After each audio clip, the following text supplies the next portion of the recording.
qui, sur un pif, alors qu'il avait géré finalement son match, qu'il était plutôt bien parti dans ce round-là, qu'il pouvait s'imposer, qu'il avait une chance de s'imposer, et ben il rate un peu tout de façon vraiment bête. C'est très dommage de voir ce match se terminer ainsi.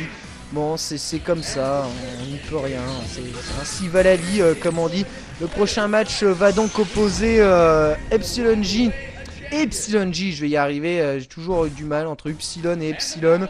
Epsilon J qui va jouer Viper face à Fappy. Ici, Epsilon J qui n'a plus le droit à l'erreur, hein. Elle doit striker la team, Fappy, Tokido, Mago.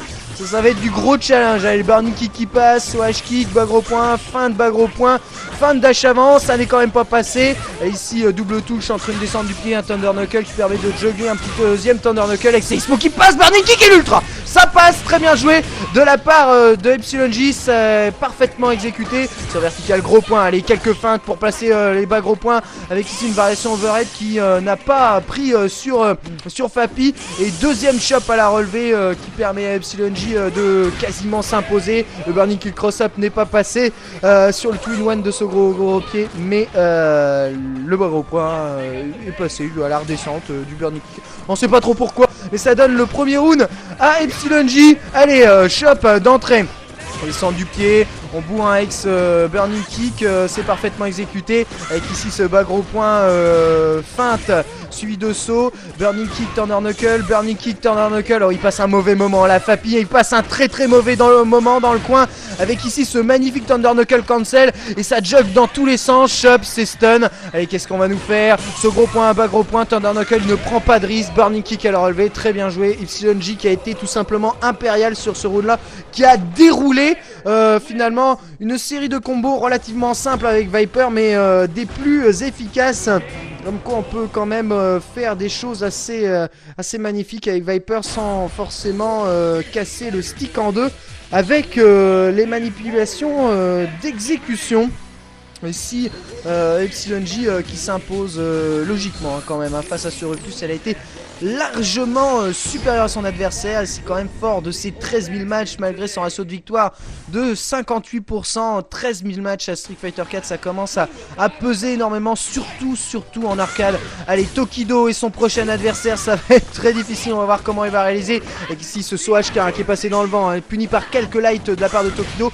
Et Tokido qui n'a pas vraiment choisi la position à laquelle il plaçait les lights, mais là le light punch qui casse tous les burning kicks. Tokido qui a fait une phase encore assez incroyable où on avait l'impression que Epsilon J était totalement paralysé. Il a un tout petit peu raté son follow-up, cela dit, mais ce n'est pas grave. H-kick dans la garde, avec sa Hadoken, la descente du pied qui fait double touche sur Thunder Knuckle, bas medium Thunder Knuckle, Burning Kick, cross-up qui ne passe malheureusement pas. Allez, cross-up light kick, pour le moment c'est très bien protégé par Epsilon J qui se prend quand même une chop à la retombée. Ça aussi c'est des choses qu'il faudra supprimer dans la prochaine version de Street, parce que c'est totalement inadmissible de se relever, de prendre une chop ou de retomber au sol et de prendre une chop gratuite. Burning Kick est ultra bien joué, ça passe en intégralité. Epsilon J qui remporte le premier round sur Tokido de façon superbe. Tokido qui a montré quelques petits ratés, mais c'est aussi, il faut aussi saluer la qualité défensive de Epsilon J dans ce round, qui a été tout simplement impérial défensivement. Allez, Burning Kick qui passe, soit évité par la glissade du démon. Ah, ce ex Seismo est cruel. Et ce ex Seismo se fait bien punir avec la balayette qui recette le combo. Et prend son medium kick, évidemment. Tatsumaki, balayette, Demon Fish, Chop, stun. On sait cruel. Tokido qui rentre en mode furieux. Ah, qui a raté son HK qui était un tout petit peu trop près. Et le HK s'est transformé en close HK. Malheureusement, le combo qui n'a pas pu suivre. Mais le résultat de ce round est quand même évident. Victoire de Tokido, qui offre une balle de match à son équipe. Allez, c'est parti, Epsilon J qui doit être courageux maintenant. La descente du pic passe pas, Burning Kick dans la garde, balayette qui passe pas, mais évité par backdash, au gros point, très bien joué, glissade du démon qui évite le Burning Kick cross-up.